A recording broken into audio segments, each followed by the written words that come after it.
저희가 이번에 볼 거는 6월 모의고사 문학 작품이고요. 문학 작품에서 첫 번째 볼 거 작자 미상의 이대봉전입니다. 보기 분석 먼저 들어가 볼게요. 이대봉전에서는 주인공은 공적 가치와 1번 사적 목표, 2번 얘네를 실현하기 위해 노력한다는 거죠. 1번은요, 국가 차원의 사건에 참여하는 당위가 됩니다. 국가 차원의 사건에 참여를 하겠고요. 2번은요, 가문의 일원으로서 사건 해결에 도움이 되겠네요. 그리고 현실계나 비현실계의 존재들 또한 조력자로서 기능을 하고 있고요. 공적 활용을 통해서 이러한 권위를 인정하는 이면에 사적 목표의 추구도 배치했기 때문에 영웅소설에서 중요한 충이라는 이념을 훼손하지도 않으면서 사적 목표도 추구할 수 있다는 거죠. 그러니까 구조를 보자면요. 1번의 공적 가치로 말미암아져서 어떤 게 돼요? 국가 차원 사건에 참여할 수 있게 됩니다. 그리고 이거는요, 2번 해결하는데 사적 목표도 같은 그러니까 사건을 해결하는데 동기로서 기능한다는 거죠. 그리고 이러한 구조를 띠고 있기 때문에 충이라는 요소를 훼손하지 않는다라는 겁니다. 볼게요. 장소저가 남자 옷을 벗고요. 담장 소복으로 여복을 입었어요. 어쨌든 여복으로 갈아입고요. 금로의 향을 사르며 실랑의 영이 먼저 차린 후 제문을 읽으니 그 글에 하였으되 유세차 기축 3월 정묘 삭15일에 기주 장한림의 딸 애황. 그러면은 내가 지금 장소저의 이름, 그러니까 자기 자신이 어떤 사람인지 얘기하는 겁니다. 장소저, 이 애황, 그러니까 장소저는 장애황이겠죠. 감히 이부시랑 20영위 앞에 아뢰나이다. 그러니까 이시랑이라는 사람 앞에 아뢰고 있는 거죠. 오호 애제라 소첩에 붙이니 대인과 사귐이 깊사오더니. 그리고 그 후에 대인은 귀자를 두시고, 그러니까 봐봐, 이시랑 그리고 장한림이라는 인물이 있는데 귀자를 두었대. 그러면 아들이 있었겠죠? 아들 누군가가 있었겠죠? 그리고 장한림은 장애황이 있는 거겠죠. 그 후에 대인은 귀자를 두시고 부치는 소첩을 얻으시니, 지금 장애황이 얘기하고 있는 겁니다. 피차의 동년 동일생이라. 얘네 둘이 친구네. 부친이 신기한 꿈 꾸고는 대인과 진진지연, 혼인의 연이죠. 그래서 얘네 둘을 이렇게 묶어주려고 했다라는 거죠. 이해 가세요? 이런 얘기로 진행이 되고 있고요. 슬프다. 양가 시운이 불리하여, 그러니까 운이 안 좋아서 대인은 간신의 모해를 입어서 외딴 섬에 유배 갔어. 그러니까 얘는 모함으로 인해서 얘가 어디로 갔어? 유배를 갔다라는 거예요. 따라오고 있나요? 유배를 가버리고요. 부치는 대인의 억울함과 소첩의 앞길이 그릇됨을 원통이 여겨서 걱정과 분노가 병이 되어 세상을 버렸어. 그러니까 이 사람은 사망했어. 이해 가죠? 지금 어이구 이런 구조로 가고 있고요. 모친 또한 부친의 뒤를 따라 벌새하시니 나 혼자 의지할 곳이 없어. 간적 왕희, 적의 이름이 나오죠? 왕희래요. 첩의 고독함을 업신여기고 혼인을 강제하기에 도주했다라는 겁니다. 그러니까 이 사람의 아내도 죽었고요. 얘는 도주했다라는 겁니다. 왜? 지금 누가 자꾸 공격하려고 하는데 이 모함하고 이런 사람의 간적 누가 나왔죠? 위에서 왕희가 나왔다라는 겁니다. 이해 가시죠? 이런 상황에서 혼인을 강제하기로 변복 도주하였다가 남자로 행사해요. 얘가 아까 남복 입고 여복 갈아입으면서 정체를 밝혔죠. 그랬기 때문에 남복을 입은 얘기를 해주고 있는 거죠. 남자로 행세하여 용문에 올라 남적을 멸하고 대공을 이뤘대. 와우. 이름은 적자 왕희를 없이하여 원통함을 풀어 얘를 없애서 원통함을 풀어 그리고 혼약을 이루고 싶어 라고 하는 겁니다. 됐어요? 그럼 봐, 남적을 멸하고 대공을 이루는 건 어떻게 보면은 국가 차원 아니야? 이거 지금 보기 내용하는 거다. 국가 차원의 사건이야. 근데 이것을 하기 위해서 한 그 동기에는 어떻게 보면은 공적인 요소가 들어갈 수도 있겠네요. 보기에 의하면. 근데 왕희를 없애고 싶어. 이거는 개인적인 거니까 사적인 요소로 2번이 될 수도 있겠죠. 근데 사신의 말을 들으니까 형적이 없어. 누구? 대인부자. 이시랑이랑 그 아들은 나의 약혼자. 그러니까 반드시 수정구, 그러니까 물속에 돌아가셨나?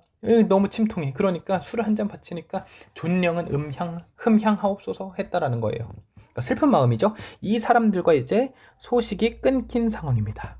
아래 있는 이 분석을 잘 봐주시길 바래요. 그 다음에 중략. 각설. 이공자 대봉이. 이공자 대봉? 그러면 이 사람은 누구야? 부친을 모시고 용궁을 떠나? 아, 얘네 용궁이 있었네. 근데 이공자 대봉이니까 이 아들의 이름이 밝혀졌네요. 이 아들의 이름은 뭐다?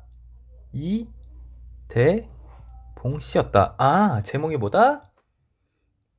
따다단, 이대봉전. 아, 이제 퍼즐이 맞춰지기 시작한다.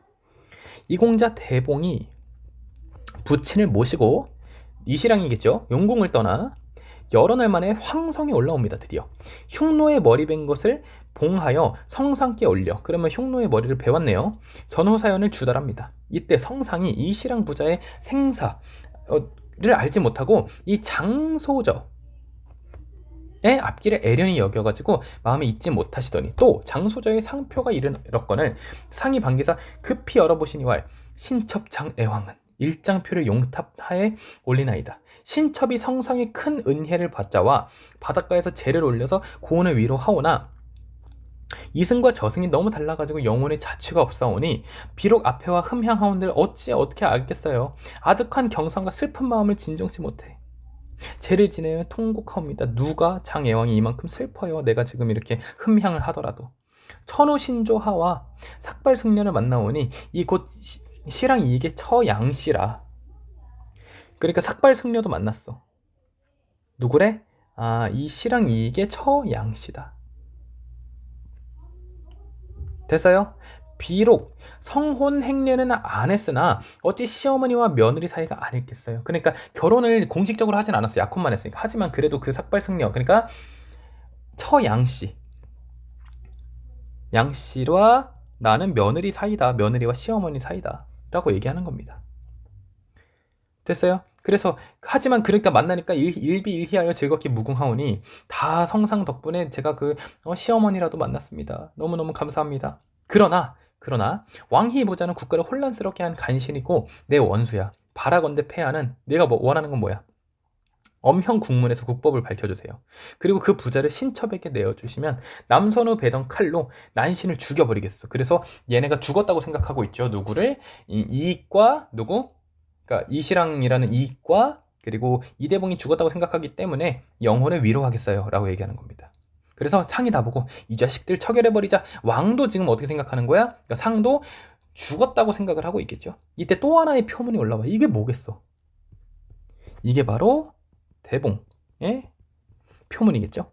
그 소외하였으되 죄신 이대봉은 이대봉은 황공함과 두려운 마음으로 머리를 조아려 절을 올리며 한 장 표문을 황상 용탑 하에 바쳤습니다.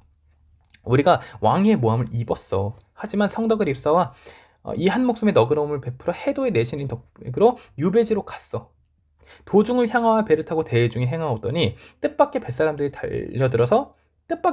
달려들어 아비를 결박해서 물에 던졌어. 이게 어떻게 보면 왕위의 설계라고 볼 수 있겠죠. 예측해 볼 수 있겠죠. 이걸 보고 나도 죽어버리겠어 수중에 빠지오매 거의 죽게 되었는데 어디로 갔어? 서해 용왕이 도와줬어. 그래서 어디 가서 백운함에 가서 8년을 있었어.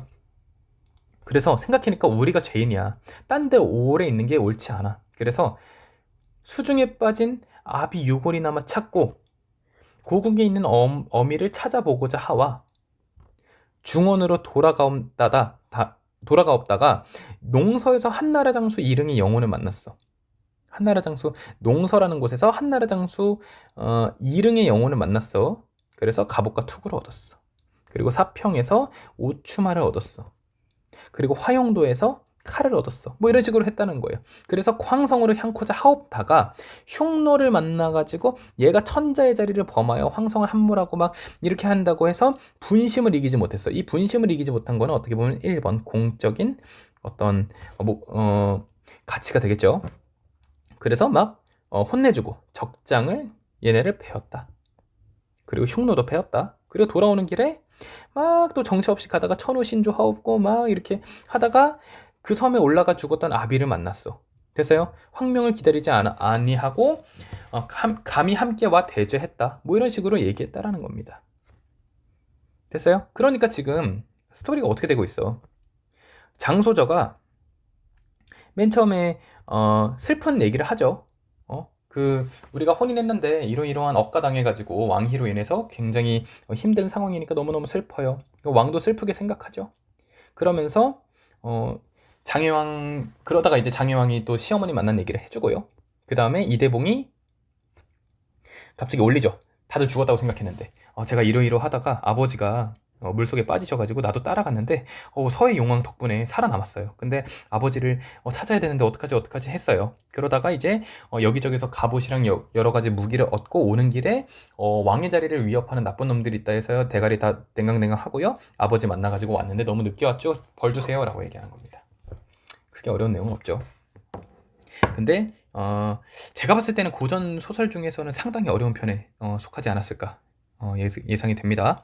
자, 문제 해결해 볼게요. 18번. 기억부터 미음에 대한 설명. 이게 너무 귀찮아, 이런 문제. 어딨어? 기억. 어디 보자. 기억. 용궁이죠? 기억, 용궁, 니은, 황성. 미리 알았다. 용궁은 이대봉이 이릉이 영혼을 만나 갑옷과 칼을 얻은 공간이다. 아니죠. 이거는 그 이후죠. 그러니까 정답이 될 수 없고요. 황성은요, 흉노가 침범한 곳이자 이대봉이 흉노를 처단한 공간이다. 아니죠. 흉노를 처단하는 거 여기 있었습니다. 흉노가 천자리자는 범하여 황성을 함몰하고 어가가 금능으로 행하셨다 함을 듣고 천리를 달려와서 뭐 해서 뭐 이렇게 했고 흉노가 도망하는 것을 따라 서릉도에서 배웠죠. 그러니까 얘가 흉노를 처단한 공간은 황성은 아니죠. 됐습니까? 그 다음에 3번 볼게요. 3번. 디귿 어딨죠? 미음은 여기 금릉입니다. 금릉.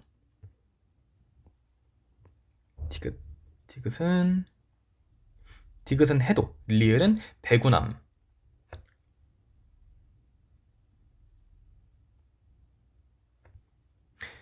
해도는 얘가 유배간 곳인데 성상이 보낸 곳이라 할 수 있죠. 어떻게 보면 왕희를 피할 수 있었던 공간이라고도 할 수 있는데 가는 길에 왕희의 것으로 추정되는 억가를 당해서 또 물에 빠지죠.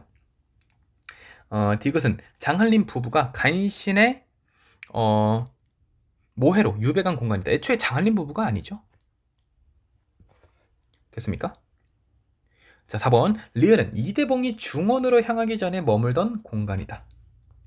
맞죠? 중원으로 향하기 전에 배구남 어딨어? 그 용왕의 덕을 받아서 갔던 곳이잖아요. 그래서 맞는 표현이고요. 자, 그 다음 5번입니다. 동돌수가 이대봉을 피해 달아난 공간은 어디예요? 금릉이에요? 아니죠? 자, 그 인물이 어가가 그러니까 금릉으로 했다는 그 말을 듣고요. 분심을 이기지 못해서 막 달려와서 금릉에 이르러서 적군을 파하고 동돌수를 베었다라고 하고 있죠. 그래서 얘가 이대목을 피해 달아난 공간이라고 볼 수는 없죠. 도달에 있던 공간이라고는 얘기할 수 있어도. 그래서 18번에는 정확히 정답이 4번이 될 수 있겠고요. 19번 장소저에 대해 옳지 않은 거. 1번 부친과 이시랑이 진진지연을 맺은 데는 신기한 꿈을 꾸고 그렇게 했다고 했으니까 맞는 말이고요. 이시랑이 간신의 모해를 입은 것은 시운이 좋지 않았다고 아까 위에서 얘기했습니다. 19번에 3번 보면요. 부친이 세상을 버린 까닭은요. 혼약이 어그러진 것 그리고 이시랑의 죽음에 대한 분노 때문이다. 이거는 아니죠. 부친이 세상이 버린 까닭이라고 얘가 여긴 부분은 어디죠?